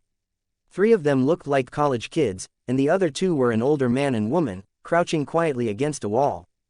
Just past the wall, there was an open street where 3 infected were wandering around. That was one thing Jaxon had learned about them, they didn't just stay still until they heard something. They were always moving, pacing back and forth like restless people who couldn't calm down, even without any prey nearby. As the group started to move again, the middle-aged guy in front stopped and peeked around the corner. He saw 3 zombies wandering around in the street. He turned back to the others and signaled for them to be quiet. If they wanted to make it to the next wall, they'd have to sneak past without being spotted. He waited for the right moment. When the zombies had their backs turned, then dashed across quickly, reaching the other side without being seen. Once there, he motioned for his companions to follow. This isn't gonna go well, Jaxon thought, clicking his tongue. The first guy was quick, but the others didn't look nearly as coordinated. After a brief pause, he sighed. Guess I should probably help them out. He adjusted his aim, whispering to himself. Distance, about 100 meters. Focus. Even if they move, gotta anticipate it. Headshots only. He slowed his breathing, steady and calm. Then, just as the woman started to run, one of the infected turned around. It was about to growl when a small hole suddenly appeared in its head, blood spraying in the air before it collapsed to the ground. 1 express, 1 coin, and 0.01 stamina obtained from the zombie. Jaxon ignored the notification that popped up and focused on the next infected. Thup, thup, 2 more zombies dropped in quick succession. 3 headshots in a row, clean and precise. He rarely landed that many hits on moving targets. It showed how much his aim had improved compared to before. Down below, the middle-aged guy noticed the zombies suddenly dropping dead. He looked around, confused, trying to figure out where the shots were coming from. When he couldn't see anyone, he gave a quick bow in a random direction, figuring someone had just saved their butts. Then he quietly signaled for his group to keep moving. They reached another corner and were almost clear when an infected wandered close to their path. The man quickly signaled for everyone to get down, and they crouched behind a van, holding their breath. Damn, the van's blocking my view, can't help them with this one, Jaxon thought, narrowing his eyes. The group tried to crawl around the van, careful not to make a sound. The infected circled the vehicle, letting out a low growl. Its nose twitched again and again, like it was sniffing something. Then suddenly, it dropped to the ground. Grah, its roar echoed through the empty streets, and the distant moans of other infected began to rise as they turned toward the sound. Run, the middle-aged guy yelled, taking off. The others followed right behind him, their target the military vehicle that was a little over 100 meters away. Oh, come on, how did that thing find them? Jaxon thought, still confused about how the zombie had suddenly spotted the group. From every corner, infected started to appear, drawn by the noise. Their twisted figures rushed out of the shadows, hungry and fast. Thup, thup, Jaxon fired a few shots, but this time he missed. The infected were moving too fast, darting around like crazy. Suddenly, one of the creatures lunged out of a side street and tackled a young guy to the ground. Help, help, the guy screamed as the infected started tearing into him. The other 2 swung their bats like crazy, trying to help him, but before they could even react, another infected came crashing in from the other side, dragging one of them down too. No, the woman screamed, horrified. The middle-aged guy grabbed her arm and pulled her away. The last young guy, shaking like a leaf, turned and ran with them, leaving the screams of their friends behind. While the 2 victims were being devoured, the feeding frenzy distracted the other infected for a few seconds, giving the survivors a chance to get away. They ran as fast as they could, dodging the infected that were coming from everywhere. Fighting wasn't even an option, one slip-up and they were dead. 50 meters, 20, 10. They finally made it to the military vehicle. The woman got there first and scrambled to open the door, but before she could even touch it, a zombie soldier inside lunged out and bit her in the neck. She screamed as she was dragged down. The middle-aged guy roared and swung his axe, hitting the zombie in the head with everything he had. The axe sank deep, splitting its skull. The infected went limp, but it was too late. The woman was on the ground, twitching as blood poured from her neck. Gritting his teeth, the guy yanked the gun out of the dead soldier's hands and started blasting at the infected that were closing in. His last friend finally made it to the vehicle too and grabbed another rifle. Together, they started shooting at the horde while Jaxon covered them from a distance. 3 comments 0 votes send gifts. Chapter 10. The Smile That Hunted Back. Gunfire echoed through the street, loud bursts mixed with Jaxon's quieter shots. Then, click, click. The young guy's weapon was empty. He pressed the trigger again and again, but no bullets came. Shit, he yelled. Before he could reload, one of the infected tackled him to the ground. His screams filled the air, followed by the sickening sound of flesh being torn apart. The middle-aged guy tried to pull his friend away, but before he could, a huge zombie, at least 6 feet tall, came out of nowhere and slammed into him, sending him flying. This one was different. It didn't just bite like the others. It actually shoved away the other infected that were trying to get to the guy, like it wanted him all to itself. The guy groaned, slowly lifting his head. His eyes went wide when he saw the huge zombie standing over him, its mouth twisted into a sick grin. Then, instead of biting, it threw a punch right at his face. Crack! It didn't stop there. Like a crazed beast, the zombie kept punching and kicking him over and over, each hit breaking bones and sending blood flying. The guy screamed, but the sounds faded into gurgles as his body was being destroyed. And it didn't just punch, it watched between each blow, like it was studying the pain it was causing. "Stop it, you goddamn freaks!" Jaxon hissed, fury building up inside him as he fired shot after shot. Thup, thup, thup. He tried to aim for the big one, but the other infected kept getting in the way. Minutes passed before the cries finally stopped. The street went quiet except for the groans of feeding zombies. Jaxon pulled back from the scope, his stomach twisting. He leaned to the side and threw up. What in the rotten hell was that, he thought, wiping his mouth with a trembling hand. Taking a deep breath, he steadied himself and looked through the scope again. Most of the group had already turned into infected, their bodies twitching on the ground. Only the middle-aged man's corpse remained, half-eaten, surrounded by the feeding horde. He didn't turn. What's going on? Jaxon thought, his eyes narrowing. Confusion quickly turned into anger as he started firing at the infected gnawing on the man's body. Thup, thup. The zombies dropped one by one, but then Jaxon saw it, the big one. It slowly lifted its head, its mouth covered in blood and bits of flesh. For a second, it just stared right at him through the scope. Then, its lips curled into a sick grin, showing rows of teeth stained with blood. Jackson's breath caught in his throat. The thing was smiling at him. Then, it stood up and started running straight towards him. That bastard saw me. Jaxon cursed under his breath and steadied his aim. It was about 200 meters away, but the thing was moving crazy fast, weaving back and forth. His first few shots missed. Thup, thup. All right then, come on, Jaxon thought, forcing himself to stay calm.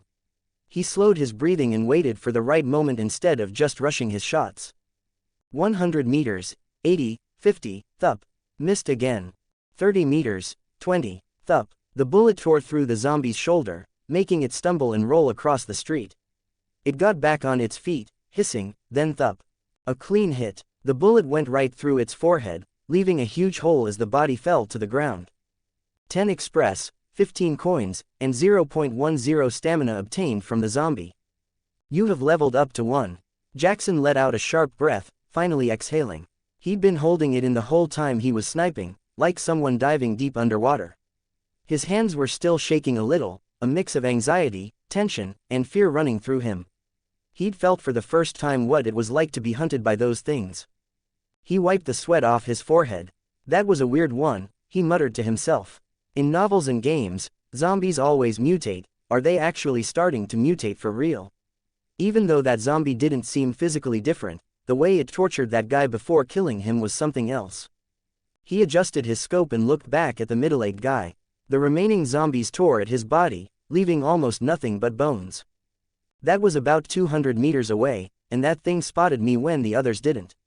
It wasn't just strong and fast, it had crazy good eyesight too, he thought, making a mental note to remember it for the future. He glanced down at his clothes and looked around his room. I need to blend in better. Snipers are always camouflaged in the movies, maybe there's something I can use from the system shop, I should check that out later. He turned his attention back to the zombies in the distance. It's not just that big one that was weird. Before that one infected that spotted the group earlier, leading to all this, it acted strange too, like its sense of smell was way better than normal. He thought back to it. But Jaxon shook his head, clearing his thoughts. Doesn't matter what they are now, I just need to get stronger fast. He went back to sniping, taking out the rest of the infected that were still eating the guy's body. 8 more dropped under his shots, their heads exploding quietly in the distance. A few minutes later, the street was empty. Any infected he hadn't killed had wandered off, moving around restlessly like they always did. Jaxon finally let himself breathe. He relaxed his shoulders, which were starting to ache, and opened his status window to check his progress. Name, Jaxon Hawk. Level, 128 110ths. Age, 24. Strength, 8.61. Speed, 7.18. Agility, 6.10. Intelligence, 8.01. Stamina, 8.27. Vitality, 5.11. Stat points, 1. Passive skill. Marksmanship F+, gains instinctive knowledge on how to hold, aim, and fire a gun with minimal recoil and better control. Coins, 43. He was a little surprised that leveling up didn't automatically boost any of his stats. The only gains he'd gotten were from actually killing zombies. So it's not like the games after all, he muttered, clicking his tongue in annoyance. Still, to make himself feel a little better, he had gotten 1 stat point. Guess the system's not that generous, huh? I've still got a long way to go. But at least my marksmanship skill went up to F+. Can't complain too much about that. For now, he decided to ignore the new items in the system shop.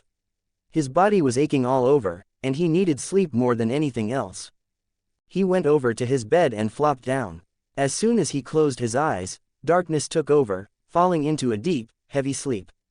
7 comments 0 votes send gifts. Chapter 11. The Click at the Gate. Day 3 after the outbreak.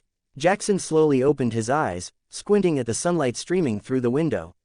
He'd only meant to rest for a few hours, but he'd somehow slept all night. He must have been more exhausted than he thought after everything that happened yesterday.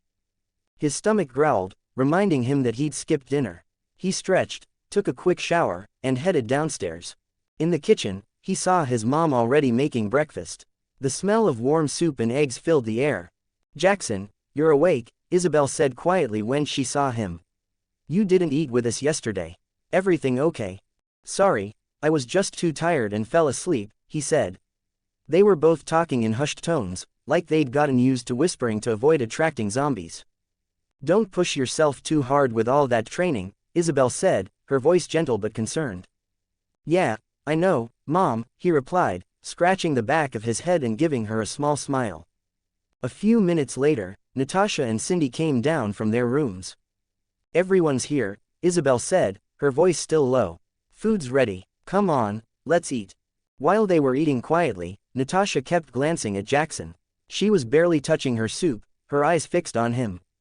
"What's up, sis? You look like you want to say something," Jaxon asked, noticing her staring. "You were right yesterday," Natasha said softly. "That group that went after the guns. I saw what happened. They didn't make it."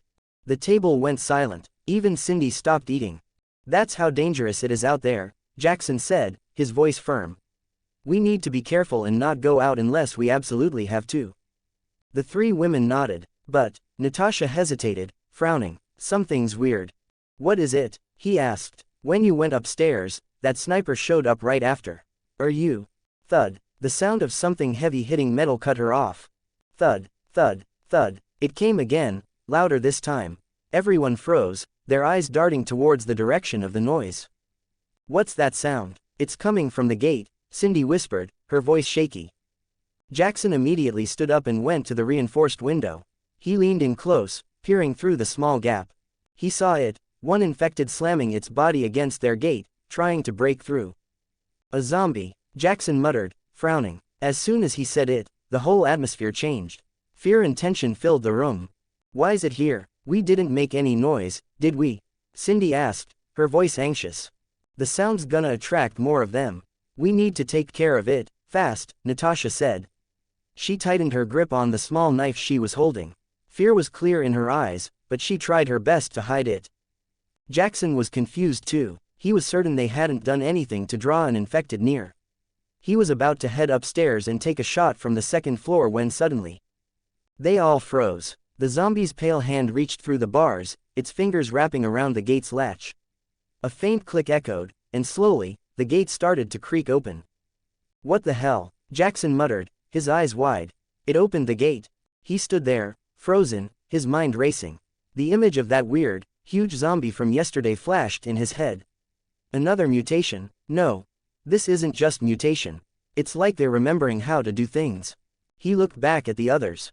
Their faces were pale, their mouths slightly open, all staring at the same horrifying sight. That zombie, how could it just?" Natasha whispered, unable to finish the sentence. "Mom, Cindy, Natasha," Jaxon said sharply, snapping them out of their daze. "Go upstairs and lock yourselves in your rooms." "What are you going to do?" Natasha asked, her voice trembling. Before Jaxon could answer, Bam! A loud crash echoed through the house. This time, it wasn't the gate. The sound was coming from the front door. The furniture they'd piled against it rattled and shifted with every hit. "It's already here," Isabel whispered, her hands shaking. "Upstairs. Now," Jaxon said firmly, pushing them towards Isabel's room. "Wait for me here. Mom, lock the door," he added quickly before turning away. "Brother, wait, where are you going?" Cindy called out, but Jaxon was already heading downstairs. He pulled up his system window as he moved. Without even thinking, he opened the store and picked a weapon. 20 coins spent. Fire axe successfully purchased. A moment later, the red-handled axe appeared in his hand. It felt solid and heavy, way better than a kitchen knife.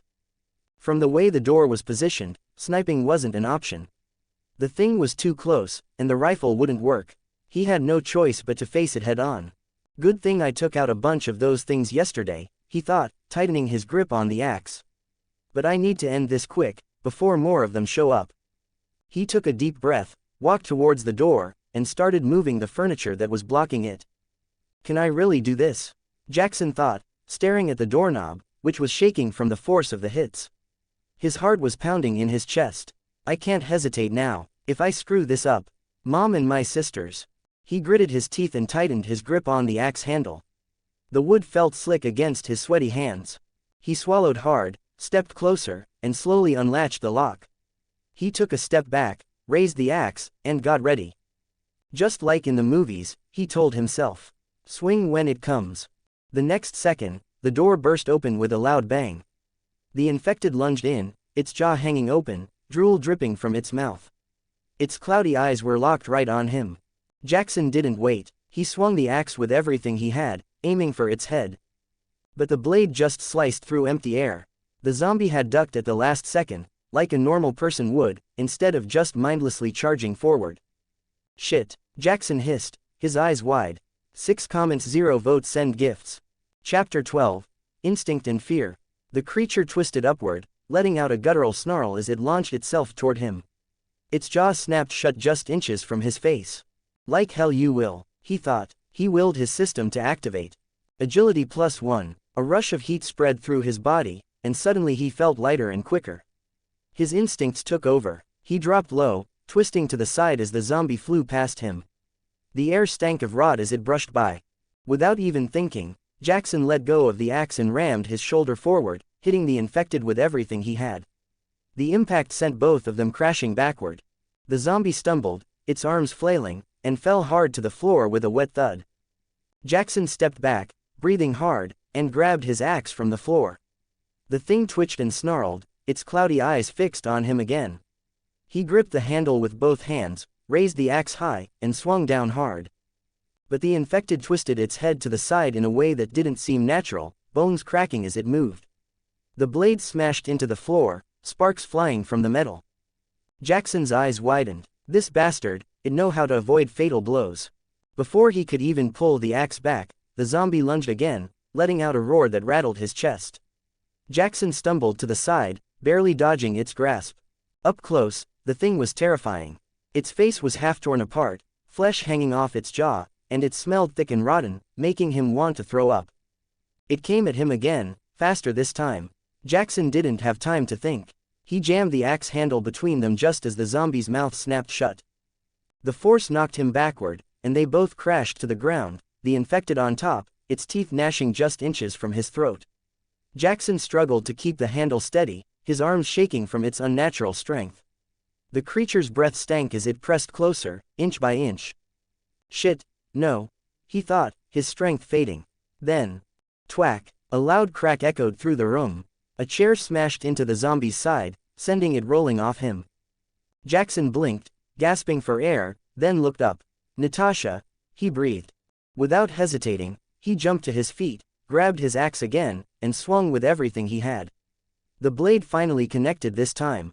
It sank deep into the zombie's skull with a sickening crunch, ending the fight for good.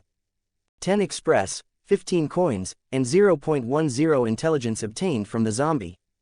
Jaxon breathed heavily, his chest rising and falling fast. Sweat was dripping down his face as he turned to Natasha. "I told you to stay in the room," he said, still trying to catch his breath. "You idiot," Natasha suddenly ran to him and threw her arms around him, hugging him tight. Her hands were shaking as she held on. "Don't ever do that again." Jaxon froze for a second, then sighed softly and patted her head. "I'm sorry, sis." She pulled back a little and looked up at him, her eyes filled with worry. "Are you hurt anywhere?" "I'm fine, thanks to you," Jaxon said, managing a small smile. "You saved my ass back there." Then something clicked in his mind. Wait, the door. He turned quickly and peeked outside. The street was still empty. No groans, no movement. He finally let out a breath he didn't realize he'd been holding. "Natasha, help me carry this one," Jaxon said, pointing toward the corpse. "Got it," Natasha replied, wiping the tears from her eyes. Together, they dragged the limp, bloody body outside the gate and dropped it on the street. Jaxon locked the gate tight, his eyes lingering on the latch. "An infected, opening a gate now," Natasha whispered, her voice barely audible. "Yeah," Jaxon muttered, frowning. "Help me block it, sis." The two of them struggled to move a heavy cabinet from inside the house. Little by little, they carried it to the gate and pushed it hard against the latch. Now, even if another zombie tried to open it, the cabinet would hold. It wouldn't be easy to move. When they were finally sure it was secure, they went back inside, locked the door, and piled more furniture against it for extra protection. Jaxon leaned back and took a deep breath, his body still tense but slowly starting to relax. Natasha sat next to him, her face pale but calm. "Jaxon, that zombie," she started quietly. "I know," he said, nodding. "I need to tell you something, but first, go get Mom and Cindy." A few minutes later, Natasha returned with the two. Cindy's eyes were red and swollen. "Brother, I'm sorry," she cried as she ran to him. "I'm sorry I couldn't help you. My body just froze in fear, I'm so useless." Jaxon caught her in his arms, his heart softening. "Jaxon," Isabel's voice trembled. Guilt was written all over her face. "I should have done something. Left everything to you again." "Mom, Cindy," Jaxon said gently, patting Cindy's back. "It's okay. You don't need to blame yourselves. I told you to stay inside." "But, brother," Cindy whispered through tears. "Shush," Jaxon said softly. "I told you, I'm fine." "Jaxon, forgive us," Isabel murmured, stepping closer and wrapping her arms around both of them. Natasha, who had been watching silently, felt her chest tighten. She joined the hug too, holding them close. For a moment, the four of them stayed that way, quiet and tired, holding on to the warmth that still remained between them amidst the horror outside. 2 comments 0 votes send gifts. Chapter 13. The Man at the Gate. "Jaxon, why did you bring us in here?" Isabel asked softly as they walked into his room, her eyes looking around in confusion. Jaxon stood in front of them, looking calm but feeling tense inside. He took a deep breath before speaking. "There's something I need to tell you guys." "What do you need, brother?" "We're here," Cindy asked right away, her face serious. Jaxon met their eyes one by one. "I was the one sniping those zombies yesterday." Silence filled the room. The three of them stared at him, speechless. What do you mean?" Natasha asked, frowning. "Don't joke like that, Jaxon. You don't even have a GU." Before she could finish, something shimmered in the air beside him. A rifle appeared in Jaxon's hands. Cindy and Isabel gasped, their hands covering their mouths. Natasha's eyes widened, disbelief written all over her face. "How did you do that?" Natasha stammered, pointing at the rifle in Jaxon's hands, her fingers shaking. Jaxon let out a small laugh at their reactions. "Now you believe me, right? That I'm the sniper." "Jaxon, what did you do? Is this some kind of magic trick? Where did you even get that thing?" Isabel asked, her voice full of worry. "That's what I'm about to tell you," Jaxon said calmly. 2 days ago, he started explaining everything, from randomly getting the sniper system to killing zombies and earning coins. So you're saying you got a system that lets you buy rifles and stuff with coins, and you have to kill zombies to get those coins?" Natasha repeated, trying to wrap her head around it all. "That's right," Jaxon confirmed, explaining the basics of the system. "Brother, that's amazing," Cindy exclaimed, practically jumping into his arms for a hug. "Does this mean you're like a real-life main character?" "I'm not, I'm your brother," Jaxon said, shrugging with a small smile. "Sniper system, I still don't get any of this," Isabel said quietly, her voice full of disbelief and confusion. "Don't worry too much about it, Mom," Jaxon said gently. Just know that this is something that's going to help us survive all this chaos. Isabel nodded slowly, relief in her eyes. Thank you for telling us, Jaxon. You're welcome. This system, it's strange, but it's the reason we're still alive. Then he opened his system store. 25 coins spent. Binoculars successfully purchased. The binoculars appeared in his hands. Natasha, Cindy, I can't watch the house by myself. I need you to help me keep an eye on the zombies, he said, handing the binoculars to Cindy. You just want me to keep watch? Cindy asked, tilting her head. Yeah, it's important, Jaxon said, his voice serious. The zombies are changing. That weird big one yesterday, and now this one that could open gates. Plus, it attacked here out of nowhere, which means it probably has some way of sensing us. I get it, brother. So you want me to watch for the weird ones? Exactly, we can't let them get close again. I'll help her. We can take turns, Natasha added. Thanks, sis, Jaxon said, giving her a grateful smile. While the streets were clear, showing no infected around, Jaxon decided to train first. Cindy and Natasha watched from their windows with binoculars, ready to alert him if any infected appeared so he could snipe them. Meanwhile, Isabel went downstairs to clean the bloodstains left by that strange zombie.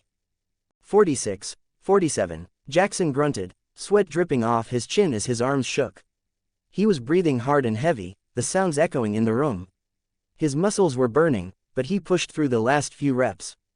He let out a sharp breath and collapsed onto the mat, his chest heaving. Damn, that's 50, he muttered, wiping the sweat off his forehead. After resting for a bit, he stood up. All right, squats next.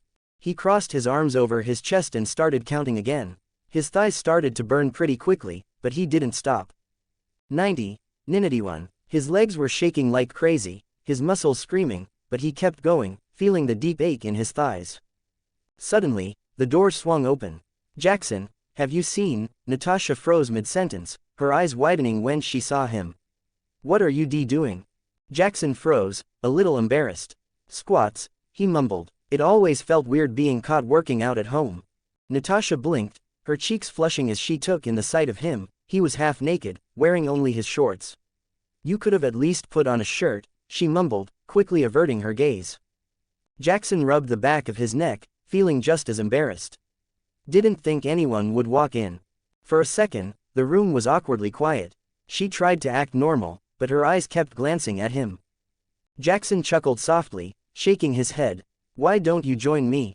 Working out together makes it less awkward. She blinked, caught off guard. Me, I don't really work out. You should. It'll help if we ever need to run from zombies. Fine, then I'll join you tomorrow, she said, her face still a little red, before hurrying out of the room. As he turned back to his exercises, Natasha glanced at him one more time, a small smile tugging at her lips. Somehow, seeing him focused and inviting her along made her chest feel warm. Strength plus 0.10. Just as Jaxon finished his workout, Cindy came rushing in. Brother, I spotted an infected. But this one, it's acting really weird. Jackson's expression turned serious. Good job, Cindy, show me. He followed her to her room, and through her window, he raised his rifle and looked through the scope. About 250 meters away, near the gate of another house, he saw a zombie that looked different. It was wearing a business suit, still clutching a suit bag in one hand. It kept knocking on the gate, over and over, while holding a phone up to its ear with the other hand. If it weren't for the blood dripping down its face, Jaxon might have mistaken it for a living person. Chapter 14. The night they returned. Did you see it, brother? It's been doing that for more than 5 minutes now, Cindy said, still staring through the binoculars. Doesn't seem like that smartass zombie I fought this morning, Jaxon replied, studying the zombie's movements. If it was, it would have already opened the gate. This one's more like a trace of its old habits, something it used to do when it was still alive. So it's like their bodies still remember things they used to do. That's creepy, Cindy muttered. Jaxon didn't answer. He adjusted his scope, took a steady breath, and aimed for the head. Thup. The bullet hit clean, and the infected dropped dead instantly. 2 express, 2 coins, and 0.02 strength obtained from the zombie. Twice the usual reward, Jaxon thought, surprised. That was amazing, brother.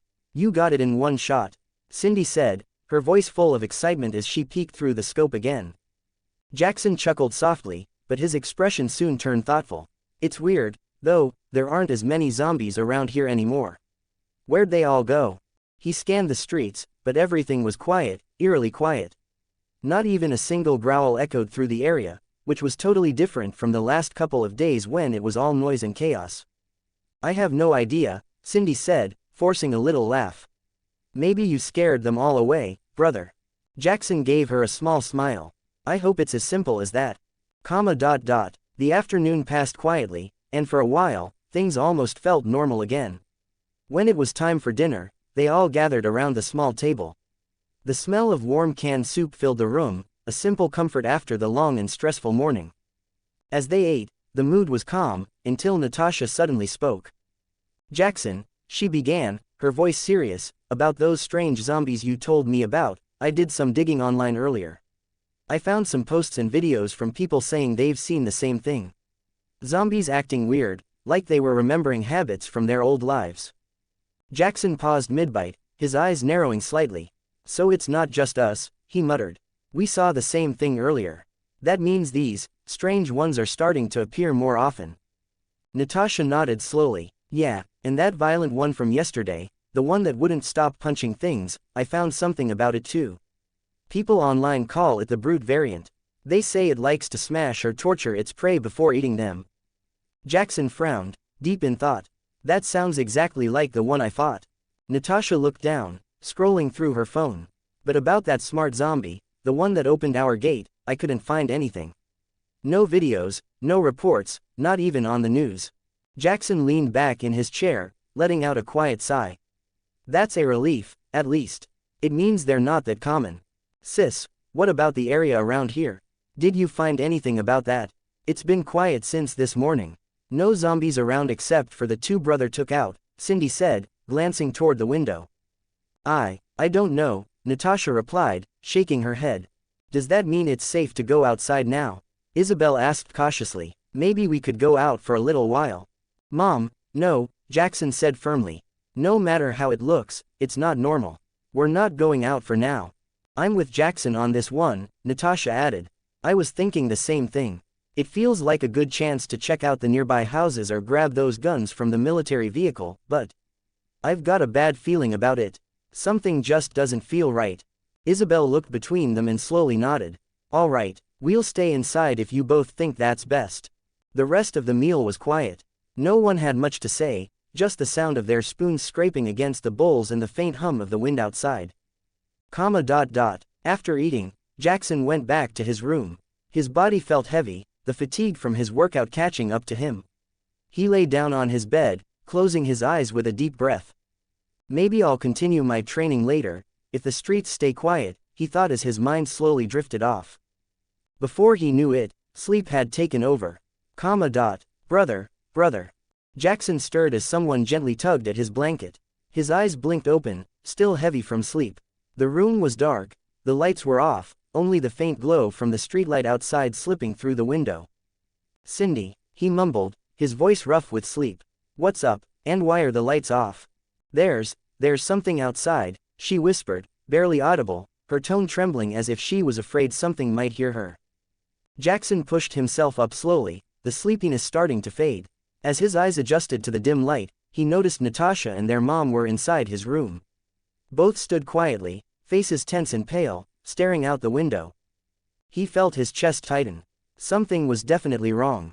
What's going on? He asked in a low voice, almost matching their whispers. Natasha glanced at him, her voice just as quiet but firm. The infected, they've come. Jaxon frowned, still confused. That's good, right? I can take them out from here again. But no one answered him. Their silence said more than words ever could. Jaxon slowly stood and walked toward the window, each step heavy with growing sense of dread. The others didn't move, only watching him. He reached out and pulled the curtain aside, and his breath hitched in his throat. The street below was swarming with movement. Under the flickering streetlights and the dim glow from the nearby houses, shadows were moving, hundreds of them. No, not hundreds, thousands. The infected filled the streets like a sea of death. Soldiers, workers, children, mothers, all of them walked, dragging their feet, their faces pale and torn. Some still wore bloodied uniforms. Others clutched bags or tools from their old lives, moving as if they still remembered where they used to go. A cold chill ran down Jackson's spine. What is this? Where did they all come from? His heart was pounding in his chest as he gripped the windowsill. 2 comments 0 votes send gifts. Chapter 15. The siege begins. Then a low, guttural roar echoed through the night, deep and heavy, like something calling to them. The zombies stopped in their tracks, their heads twitching toward the sound. Jackson's instincts took over. He summoned his rifle, the familiar weight grounding him, and raised the scope to his eye. Far away, maybe 500 meters or more, stood something different. On top of a car, one strange zombie towered above the rest. Its body was unnaturally muscular, every muscle bulging beneath its gray, rotting skin. Thick veins stood out on its face, pulsing like they were alive. Jackson's breath turned cold. Another variant. Below the strange zombie, inside an old SUV, a man and a woman were screaming for their lives as dozens of zombies surrounded the car, pounding on the windows with their bloodied hands. The glass rattled and cracked under the pressure. They've been found. The strange zombie on top of the car let out a deep growl. Then, with a single swipe of its arm, it punched right through the roof.